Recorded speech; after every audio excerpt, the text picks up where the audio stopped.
Samantala sa pagpapatuloy ng investigasyon ng Senado patungkol sa issue ng maanumalyang flood control projects, tuluyan ng kumanta ang mag-asawang Diskaya kaugnay ng korupsyon sa likod nito. Parte ng kanilang revelasyon ang pangalan ng mga mambabatas at opisyal ng DPWH na tumatanggap umano ng komisyon mula sa mga government projects. Nagbabalik si Criza Lopez para sa detalye. Sa joint affidavit ng mag-asawang Diskaya sa pagdinig ng Senado ngayong araw, pinangalanan ng mag-asawang Diskaya ang ilang opisyal ng DPWH at mga mambabatas ng House of Representatives ang tumanggap umano ng porsyento sa mga flood control projects. Ayon kina DPWH contractor Sara Diskaya at Curly Diskaya, hindi naging madali ang kanilang pagtatrabaho para sa gobyerno dahil na rin umano sa mga delay na bayad.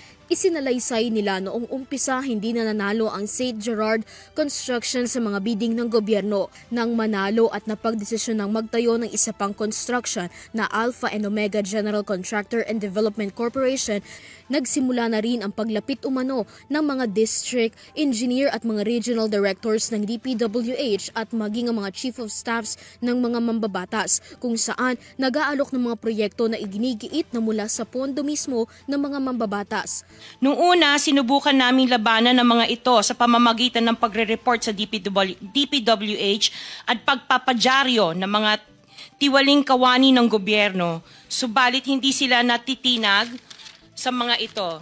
Sabi nila dapat tanggapin namin ang realidad na dapat kaming magbayad sa mga pambabatas kung gusto po namin magpatuloy na magkaroon ng project sa gobyerno. Kung hindi, binabala nila na matatanggal na sa listahan ang kumpanya namin at hindi na makakakuha ng kahit anong proyekto. Nang lumaon pa niya, may mga opisyal na ng gobyerno, partikular mula sa DPWH, ang lumalapit para humingi sa kanila ng mga parte sa halaga ng proyekto.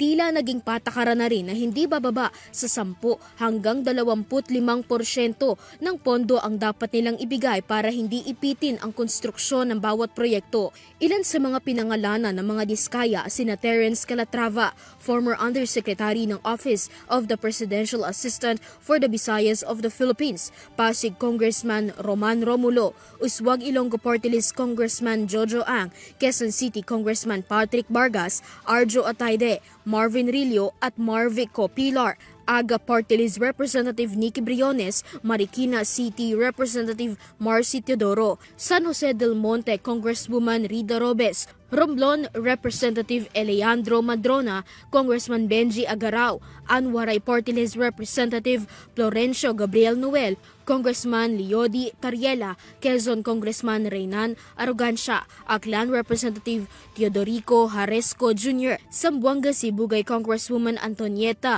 Yudela at Caloocan Congressman Dean Asisto. 21. Mayroon ding mga kinatawa ng ilang politiko na nakikipagtakbo sa amin upang manghingi ng porsyento kapalit ng mga porsyento ng mga proyekto.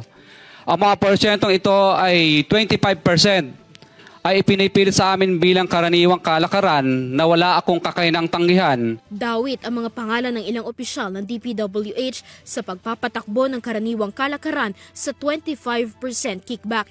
Kasama na umano rito sina Regional Director Eduarte Virgilio ng Region 5, District Engineer Henry Alcantara ng Bulacan First, District Engineer Aristotle Ramos ng Metro Manila First. Pruweba ng mga Diskaya ang bawat voucher at ledger kung saan nakasaad ang mga araw kung kailan natanggap ang bawat halaga.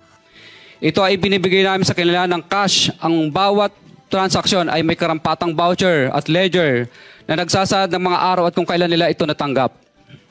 Sa gitnaan niya ng sistema, nababanggit ng mga opisyal ng DPWH ang pangalan ni Saldico bilang recipient ng pera na dapat ay 25%, habang si Congressman Marvin Rillo ay ilang beses ding nabanggit ang pangalan ni House Speaker Martin Romualdez. Mga kawani ng DPWH na nabanggit sa itaas ay paulit-ulit na binabanggit ang delivery ng pera ay para sa kay Saldico na dapat at least 25%. Si Kong Marvin Rillo naman ay ilang beses na binabanggit ang pangalan ni Speaker Martin Romualdez bilang kanyang malapit na kaibigan. Sa isang pagkikita ng Diskaya sa EDSA Shangri-La, sinabi umano ni Rillo na ang lahat ng request ay galing sa insertions at ang program funds noong 2025 na inaprubahan naman ni Romualdez. Kano po ba yan? Isa lang po ang pattern. Basta insertion or ang program po, 25% po lagi. Insertion or ang program, 25% po yun. Opo. Para po kanino raw?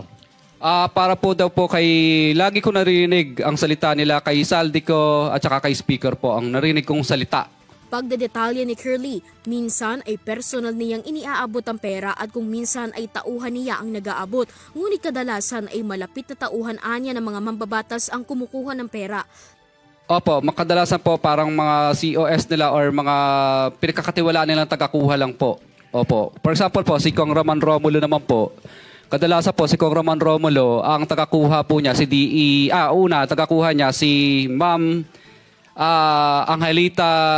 Engineer Angelita Garucha, empleyado ng DPWH yun. Tapos pinalitan naman po yun ni D.E. Aristotel noong 2025. District Engineer po siya ng DPWH First Metro. Ayon sa sinumpaang salaysay ng mag-asawa, handa rin silang maging state witness ng investigasyon para maisiwalat ang mga anomalya sa loob ng DPWH at mga mambabatas. Para sa Hero TV News, Criza Lopez, sumasaludo sa bawat Pilipino.